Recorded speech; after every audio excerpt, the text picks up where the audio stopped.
Assalamualaikum warahmatullahi wabarakatuh. Bismillah walhamdulillah wassalatu wassalamu ala rasulillah wa ala alihi wa sahbihi wa mawalah, la hawla wa la quwwata illa billah, amma ba'd. Hadaratul mukarramin, para alim, para ulama, para asatidz, para sesepuh, Bapak Ibu hadirin wal hadirat jamaah salat subuh yang sama-sama mengharap ridhonya Allah Subhanahu wa taala. Mari kita sama-sama lanjutkan kajian kitab Sirah Nabawiyah Syama'il Muhammadiyah. Bab ma jaa fi sifati sayfi Rasul sallallahu alaihi wasallam. Bab tentang pedang Nabi Muhammad sallallahu alaihi wasallam. Jadi bab pedang sama bab cincin ini dia berdampingan. Sebab apa? Cincin ini dipakai untuk stempel. Nah, ketika stempel yang sudah dibubuhkan dalam sebuah surat dakwah itu akan menimbulkan dua reaksi, tiga reaksi bahkan.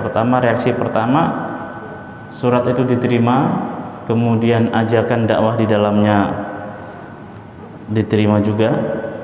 Lalu ada kalanya surat itu dibaca, tapi reaksinya diam saja.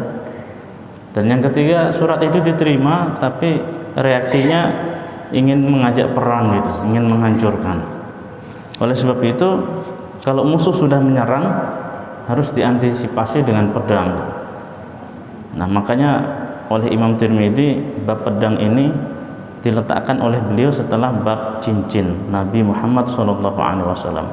Qala al-musannif rahimahullahu taala wa bihi qala haddatsana Muhammad ibn Bashar qala haddatsana Wahb bin Jarir haddatsana Abi an Qatadah an Anas radhiyallahu anhu qala kanat qabi'atu sayfi Rasulillah sallallahu alaihi wasallam min fiddah.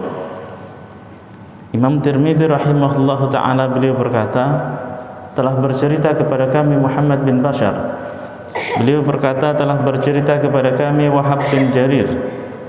Beliau berkata telah bercerita kepada kami ayah saya dari Qatadah, dari sahabat Anas bin Malik radhiyallahu anhu. Beliau berkata bahwa gagang pedang Nabi sallallahu alaihi wasallam terbuat dari perak. Hadis Abu Dawud 2583, hadis Tirmidzi 1691, hadis Nasa'i 5374. Jadi Nabi sallallahu alaihi wasallam punya pedang, dan pedang Nabi itu dikasih nama. Nabi punya beberapa pedang. Dalam riwayat disebutkan sekitar lebih dari 4 pedang Nabi, dan masing-masing punya nama. Dan salah satu dari pedang yang sering dipakai oleh Nabi adalah pedang yang bernama Dzulfiqar. Pedang Dzulfiqar artinya punya 2 ujung mata. Jadi bentuknya itu ya seperti kalau pedang biasa kan lurus begini, ujungnya lancip. Nah, ini 2 begini terus begini. Jadi di sini ada mata pedangnya, di sini ada mata pedangnya gitu. Jadi fungsinya apa ini? Ini bisa untuk menangkis. Ketika musuh membacokkan pedang, ini pedang ini juga berfungsi menangkis di antara 2 celah matanya tadi. Dan pedangnya lebih besar dari pedang yang biasa. Nah, ini gagangnya terbuat dari perak. Jadi dalam hukum fikih ada beberapa kebolehan menggunakan perak itu. Jadi seperti pedang, kemudian bikin sampul Al-Quran, tempat naruh Al-Quran misalnya, itu boleh menggunakan perak. Wa bihi qala haddatsana Muhammad ibn Bashar qala haddatsana Mu'adz ibn Hisham haddatsani abi an Qatadah an Sa'id bin Abi al-Hasan al-Basri qala kanat qabi'atu sayfi Rasulillah sallallahu alaihi wasallam min fiddah. Ini masih sama redaksinya dengan hadis di atas, bahwa gagang pedang Nabi Muhammad sallallahu alaihi wasallam itu terbuat dari perak. Wa bihi qala haddatsana Abu Ja'far Muhammad ibn Sadran al-Basri qala haddatsana Talib ibn Hujair an Hud wa huwa ibnu Abdullah ibn Sa'id an jaddihi qala dakhala Rasulullah sallallahu alaihi wasallam Makkah yaumal fathi wa ala sayfi dhahabun wa fiddah. Qala talibun fasa'altuhu 'anil fiddah faqala kanat qabi'atu sayfi fiddah. Imam Tirmidzi rahimahullahu ta'ala beliau berkata, telah bercerita kepada kami Abu Ja'far Muhammad bin Sadran al-Basri. Beliau berkata, telah bercerita kepada kami Talib bin Hujair dari Hud yang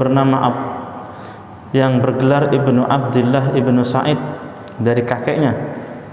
Beliau berkata bahwa Nabi Muhammad SAW pernah masuk ke kota Mekah pada saat peristiwa penaklukan kota Mekah. Saat itu beliau membawa pedang yang mana dalam pedang tersebut terdapat bagian yang terbuat dari emas dan peraknya. Lalu Talib berkata, saya bertanya soal masalah perak yang ada dalam pedang tersebut. Maka Sa'id yang merupakan perawi hadis ini, beliau mengatakan, gagang pedang Nabi SAW terbuat dari perak. Jadi ketika Fathu Mekah itu Nabi juga membawa pedang. Jadi pedang itu di zaman itu merupakan sebuah alat yang nggak bisa ditinggal. Jadi kemana-mana dibawa di zaman itu. Kalau sekarang nggak bisa. Nah, sekarang beda zamannya, beda sikonnya, beda kondisinya. Jadi di zaman itu mau melintas padang pasir, perjalanan panjang harus menggunakan senjata. Nah, perjalanan Mekah Madinah itu hampir 400 km ditempuh tidak menggunakan kendaraan secepat zaman ini. Jadi harus bawa senjata.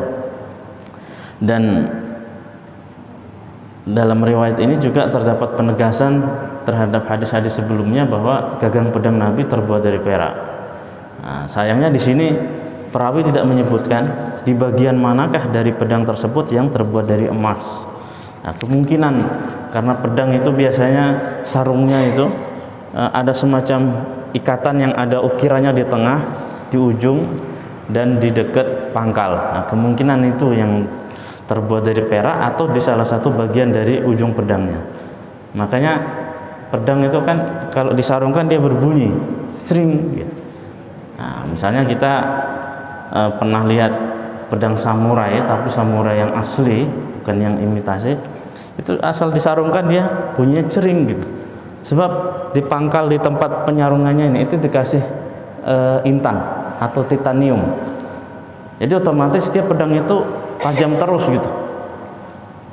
Karena begitu sarung langsung ngasah sendiri. Cabut begitu juga. Nah, jadi semakin dibuka dan ditutup, disarungkan kembali dia semakin tajam pedang tersebut. Wa bihi qala haddatsana Muhammad ibn Syuja' al-Baghdadi qala haddatsana Abu Ubaidah al-Haddad an Uthman ibn Sa'd an ibn Sirin qala sana'tu sayfi ala sayfi Samurah ibn Jundab wa za'ama Samurah annahu sana'a sayfahu ala sayfi Rasulillah sallallahu alaihi wasallam wa kana Hanafiyan. Wa bihi qala haddatsana Uqbah ibn Muqram al-Basri haddatsana Muhammad ibn Bakr an Uthman ibn Sa'id bihadzal isnad nahwahu. Imam Tirmidzi rahimahullahu ta'ala beliau berkata, telah bercerita kepada kami Muhammad bin Syuja' al-Baghdadi. Beliau berkata, telah bercerita kepada kami Abu Ubaidah al-Haddad dari Uthman bin Sa'ad dari Ibnu Sirin. Beliau berkata, Ibnu Sirin ini adalah seorang tabi'in. Beliau berguru dengan para sahabat. Beliau berkata, saya membuat pedang di mana pedang saya itu saya buat mirip serupa seperti pedang yang dibuat oleh sahabat Nabi Samurah bin Jundub radhiyallahu anhu. Dan Samurah bin Jundub radhiyallahu anhu beliau berkata bahwa pedang yang beliau punya itu mirip dengan pedang Nabi sallallahu alaihi wasallam, di mana pedang Nabi itu merupakan pedang Hanafiyan.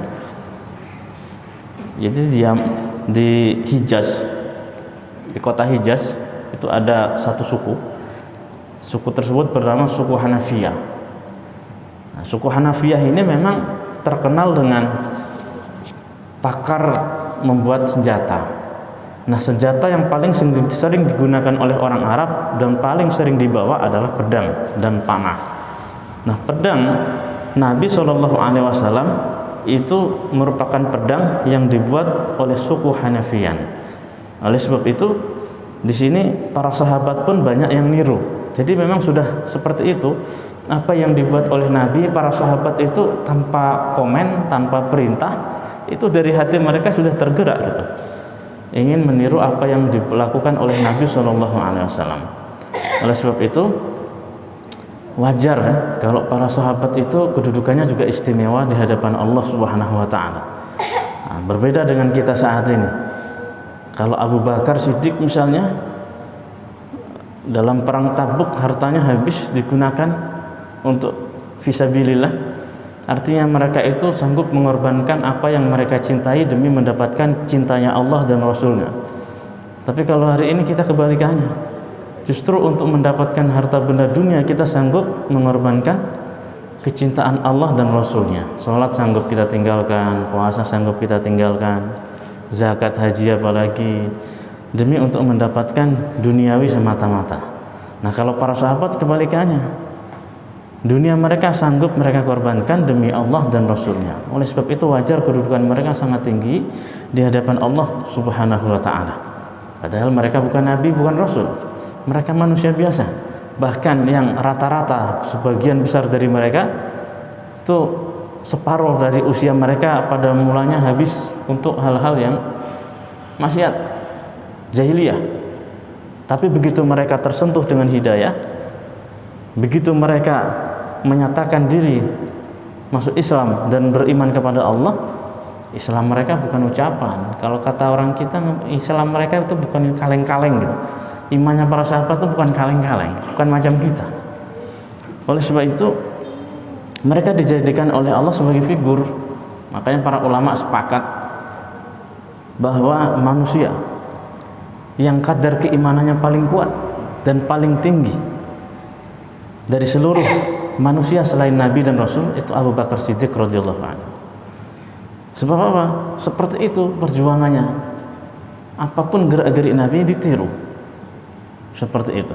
Sehingga mereka itu punya simbol kunu mislana. Jadilah kalian seperti kami. Mereka itu bangsa Arab yang masuk Islam saat itu bersuku-suku, berbeda-beda. Marga mereka juga berbeda-beda. Tapi ketika Islam sudah melekat dalam hati kita, semuanya hilang. Bahkan suku Aus dan Khazraj yang menghuni kota Madinah, yang kemudian menjadi sahabat Ansor, itu mereka perang berabad-abad lamanya, perang saudara. Tapi begitu masuk Islam, tersentuh hidayah, hati mereka hilang semua itu. Nah, oleh sebab itu mari kita sama-sama mencoba menghilangkan ego-ego kesukuan, ego-ego ya yang sifatnya hanya ke hal-hal perbedaan-perbedaan yang justru malah membuat umat ini kekuatannya semakin rapuh, semakin hancur. Mari kita sama-sama kita hilangkan, kita satukan bahwasanya hanya Allah dan Rasulnya saja yang kita tuju. Kita jadikan para nabi dan para sahabat sebagai figur dan teladan dalam kehidupan kita. Bab maja'a fi sifati dir'i Rasul sallallahu alaihi wasallam. Bab tentang baju besi Nabi Muhammad sallallahu alaihi wasallam. Jadi Nabi Muhammad juga punya baju besi. Sebab apa? Zaman itu adalah zaman yang tidak bisa dielakkan dengan yang namanya perang. Jadi perang itu pasti terjadi. Nah, sebab mereka pada mulanya adalah masyarakat yang nomaden. Jadi bangsa Arab itu dia ada yang tinggalnya di kota, ada yang tinggalnya dia di pedalaman. Nah, nomaden mereka. Di mana ada oase, mereka akan bikin kemah di sekitar itu. Ketika oasenya sudah habis, sudah kering, cari lagi oase yang lain, berpindah-pindah. Nah, orang-orang yang menghuni perkotaan, ya mereka lebih maju. Akan tetapi bahasa Arab mereka sudah bercampur. Sebab Mekah itu merupakan salah satu tempat yang masyarakatnya mayoritas pedagang. Namanya pedagang itu pasti tidak di satu tempat saja. Mereka sering mengadakan ekspedisi perniagaan ke kota Syam, jauh perjalanannya. Otomatis pergaulan interaksi antar pedagang punya bahasa yang berbeda-beda. Akhirnya bercampur bahasa Arab mereka. Makanya orang-orang Arab zaman dulu itu ketika punya anak masih kecil, anaknya disusukan kemudian ditaruh di pedesaan. Supaya apa? Salah satunya bisa belajar bahasa Arab yang asli, yang belum bercampur dengan bahasa Arab yang sudah dipakai oleh para pedagang. Qala al-musannif rahimahullahu taala wa bihi qala haddatsana Abu Sa'id Abdullah ibn Sa'id al-Ashaj qala haddatsana Yunus ibn Bakir an Muhammad ibn Ishaq an Yahya ibn Abbad ibn Abdullah ibn Zubair an abihi an jaddihi Abdullah ibn Zubair an Zubair ibn al-Awwam radhiyallahu anhu qala kana ala nabiy sallallahu alaihi wasallam yawma Uhudin dir'ani fanahadha ila as-sakhrati falam yastati' fa'aq'ada Talhata tahtahu fasa'ada an-nabiy sallallahu alaihi wasallam hatta istawa ala as-sakhrah qala fasami'tu an-nabiy sallallahu alaihi wasallam yaqul aujaba Talha. Ini peristiwa ini terjadi pada saat perang Uhud. Ini diriwayatkan oleh sahabat yang bernama Zubair bin Awam. Zubair bin Awam ini adalah suami dari Asma putri Abu Bakar Siddiq. Jadi ipar Nabi SAW. Sebab antara Asma dan Sayyidah Aisyah ini adik beradik, satu ayah tapi lain ibu. Jadi Zubair bin Awam ini cerita, Nabi itu pada waktu perang Uhud beliau menggunakan dir'ani, 2 lapis baju besi, dan baju besi Nabi juga dikasih nama. Nabi punya 6 baju besi. Nah, pada perang Uhud ini ada 2 baju besi yang dipakai oleh Nabi. Yang pertama adalah fiddah dan yang kedua adalah al-fudul. Al-fudul ini baju besinya lebih besar, 2 lapis, dipakai satu, pakai lagi. Karena Nabi pakai 2 lapis baju besi, ketika Nabi mau mendaki Bukit Uhud, beliau nggak sanggup, keberatan gitu. Nah, akhirnya Talha, sahabat Talha radhiyallahu anhu, beliau membantu Nabi. Jadi beliau berbaring, duduk, kemudian Nabi naik. Jadi Talha ini dijadikan sebagai pijakan supaya Nabi bisa naik ke yang lebih tinggi, sehingga akhirnya Nabi bisa naik ke puncak Uhud. Nah, saat itu Nabi berteriak aujaba Talha, artinya Talha ini wajib untuk masuk surga dan wajib untuk mendapatkan syafaat Nabi Muhammad SAW. Jadi saat perang Uhud ini kondisinya berbeda dengan perang Badar. Kalau perang Badar itu sahabat sedikit, hanya 313 ditambah Nabi 314. Sementara rombongan pasukan kafir Quraisy saat itu 1000-an orang, 3 kali lipat, dengan jumlah senjata yang terbatas, perbekalan yang terbatas. Tapi sebagai bukti dalam perang Badar ini bahwa jumlah dan kekuatan serta persenjataan itu bukan jaminan. Makanya kam min fi'atin qalilatin ghalabat katsiratan biidznillah. Berapa banyak jumlah pasukan yang sedikit tapi menang dengan izin Allah Subhanahu wa taala, atas kehendak Allah Subhanahu wa taala. Sebab pada saat perang Badar itu Rasulullah sedang menanamkan keyakinan kepada para sahabat agar yakin itu mutlak kepada Allah. Jangan yakin dengan jumlah kekuatan, jangan yakin jumlah senjata, jangan yakin dengan jumlah materi. Sebab seberapapun banyak materi yang kita punya, tidak ada yang abadi. Semuanya akan kita tinggal, kalau enggak dia yang akan meninggalkan kita. Nah, dalam perang Badar ini para sahabat fokus kepada Allah. Sehingga meskipun jumlah mereka sedikit, mereka menang. Bahkan bukan cuma itu, banyak orang kafir yang tertawan. Banyak orang kafir yang tertawan, dan ketika perang Uhud ini kebalikannya. Jadi kalau dalam perang Badar itu istilahnya untuk memasukkan tauhid, hakikat tauhid la ilaha illallah ke dalam hati umat. Nah, dalam perang Uhud ini ada didikan dari Allah supaya umat ini, supaya para sahabat yang merupakan satu-satunya umat ini pada masa itu, agar menanamkan rasa yakin kepada Nabi Muhammad SAW. Dan ternyata mereka ditegur oleh Allah di saat apa? Mereka bergeser sedikit aja. Sebenarnya mereka tidak sengaja, tidak berniat untuk tidak mentaati Nabi. Mereka mengambil inisiatif sendiri.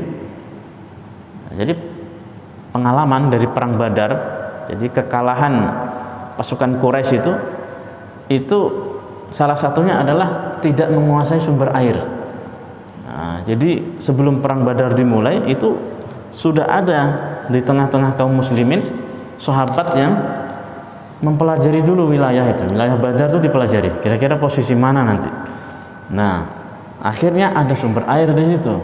Lalu Nabi dan para sahabat berkemah di situ. Nah, perang itu kan menguras tenaga, lapar dan haus. Nah, sumber air dikuasai oleh kaum muslimin.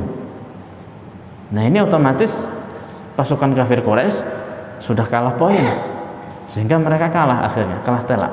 Nah, dalam perang Uhud ini mereka kafir Quraisy karena sudah pengalaman di perang Badar nggak mau terulang kembali. Mereka yang duluan ke sana menguasai beberapa sumber air, dan yang menjadi pemimpin juga bukan orang lain, sepupu Nabi sendiri yang memimpin pasukan untuk memerangi Nabi. Ini dalam perang Uhud ini bukan orang lain, Abu Sufyan. Abu Sufyan itu saudara Nabi sendiri, sepupu Nabi sendiri gitu. Nah, dalam perang Uhud ini awalnya kaum muslimin menang. Nah, jadi strateginya itu memang luar biasa. Padahal ini Abu Sufyan dia sudah bawa ahli strategi hebat zaman itu, Khalid bin Walid namanya, ahli strategi perang. Saat itu belum masuk Islam. Dibawa, tapi kalah juga dengan strategi Nabi Muhammad SAW. Jadi Nabi pesan sama tim panah ini, tim regu panah yang berada di atas puncak bukit yang sudah disuruh oleh Nabi agar berdiam di situ, jangan kemana-mana, jangan turun sebelum Nabi perintahkan turun. Jadi pasukan yang lewat di bawah bukit Uhud ini kan memanjang. Nah, yang depan diserang oleh pasukan kaum muslimin yang ada di hadapan. Ini ekornya ini dipanain sama sahabat yang ada di puncak bukit, sehingga kocar-kacir mereka.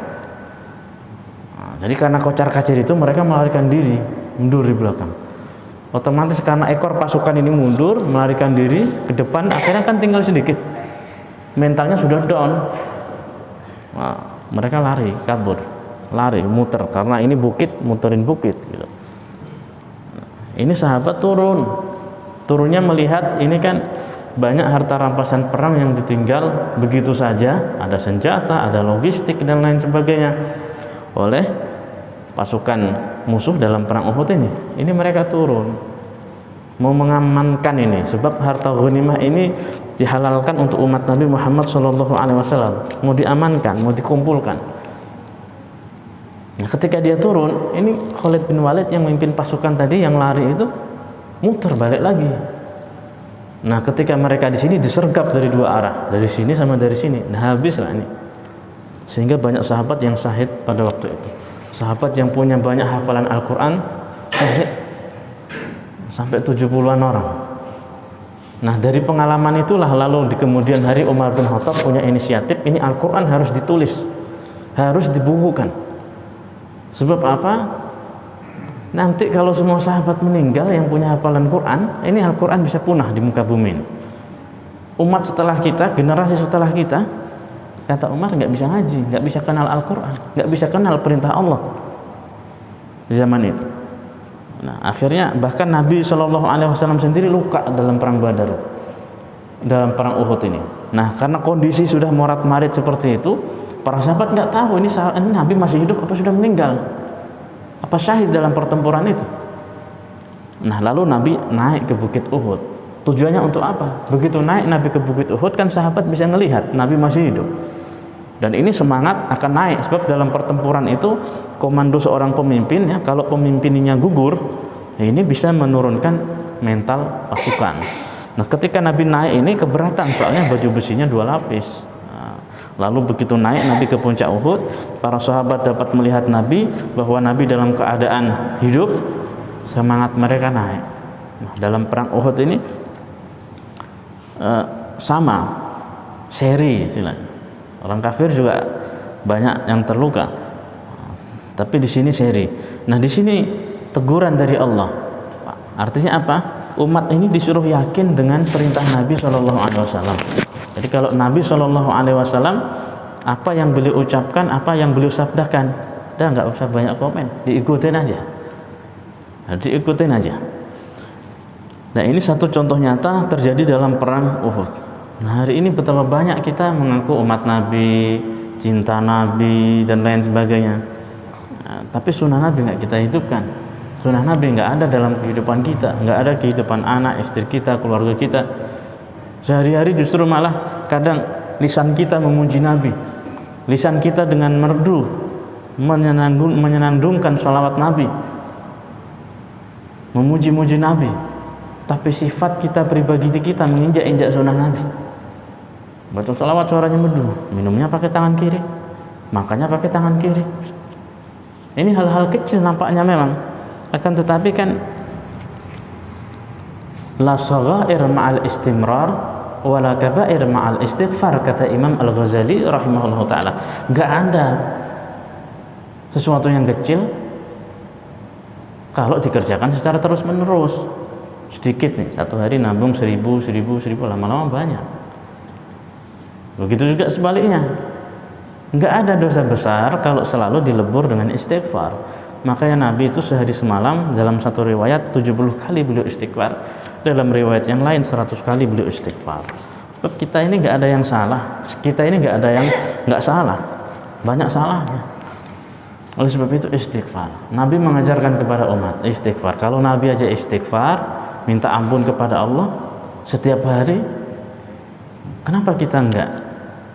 Apakah kita lebih maksum dari Nabi, lebih suci daripada Nabi?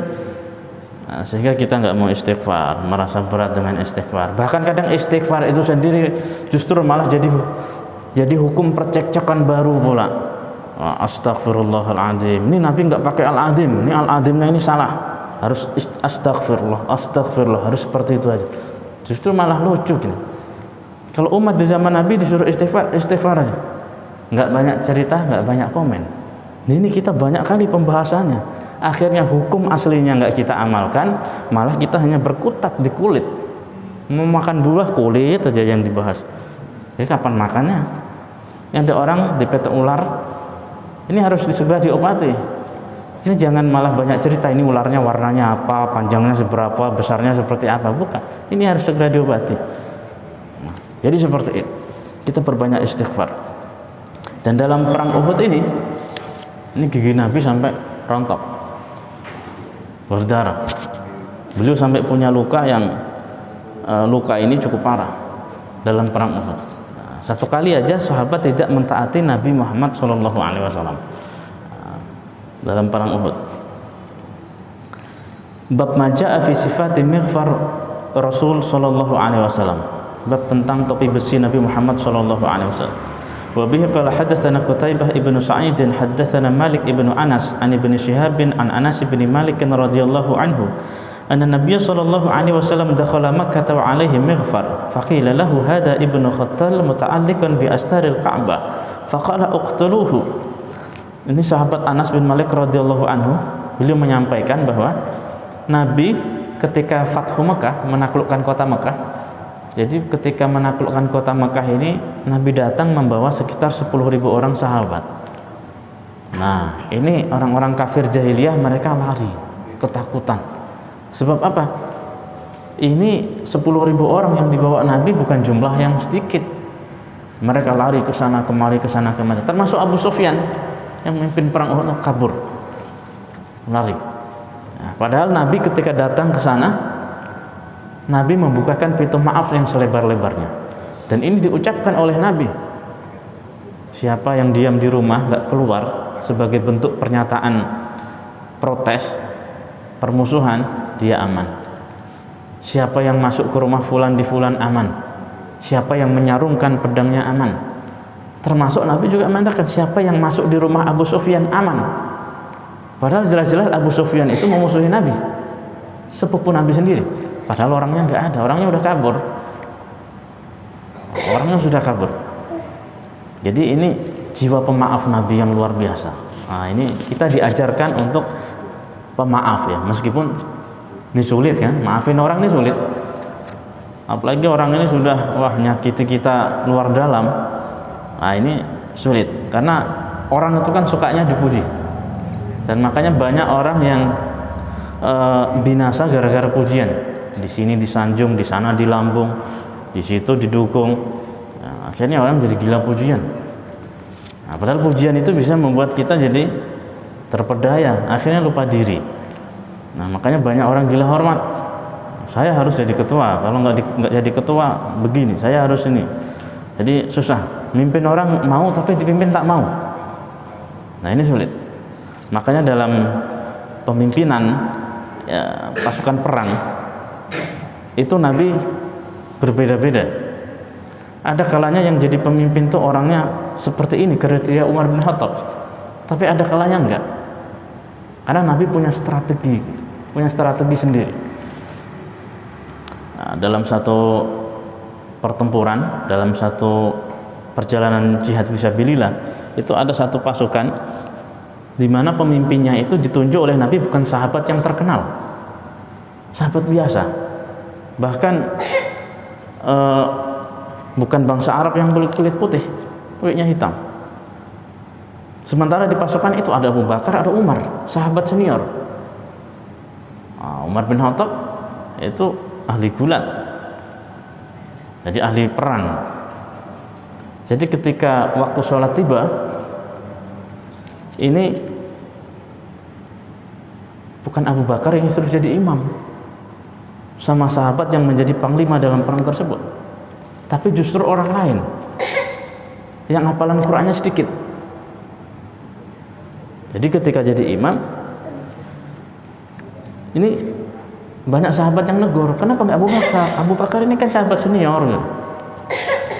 Abu Bakar ini mertua Nabi, sahabat senior yang paling dekat dengan Nabi.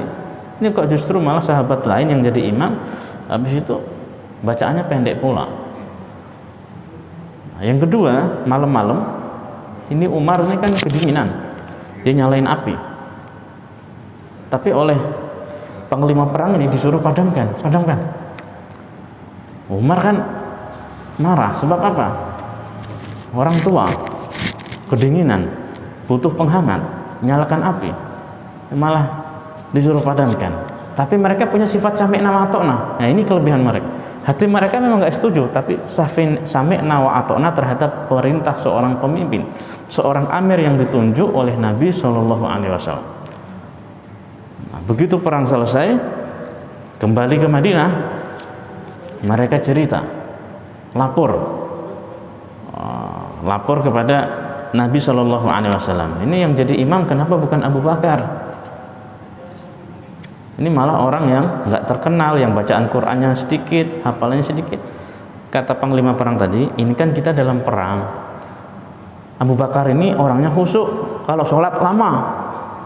Jadi kalau misalnya kita dalam perang, sholatnya lama, ada musuh menyergap, kita belum siap, habis kita nanti.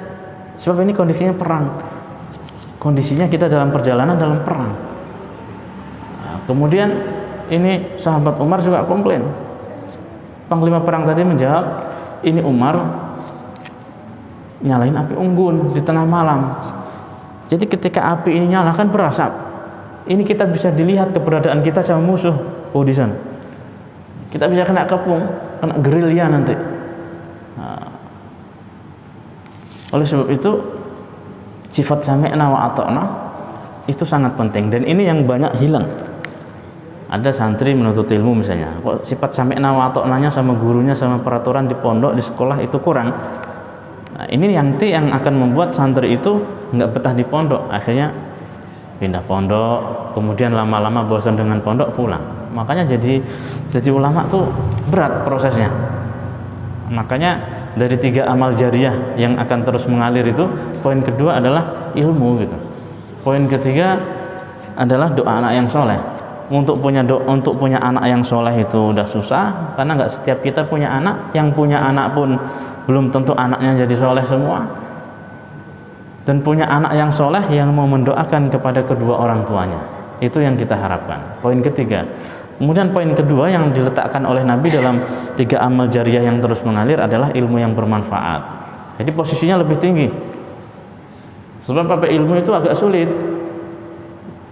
Zaman sekarang mau mondok kan sulit, berat.